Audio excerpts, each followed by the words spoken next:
Dog লাভার চিটাগংয়ের নেতৃত্বে আজ পঞ্চম দিন কুকুরদের অভুক্ত প্রাণীদের আহার প্রদান করা হচ্ছে।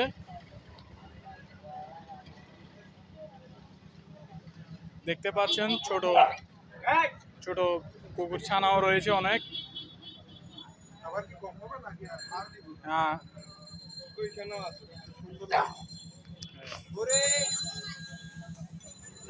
দেখেন ছোট কুকুর ছানা।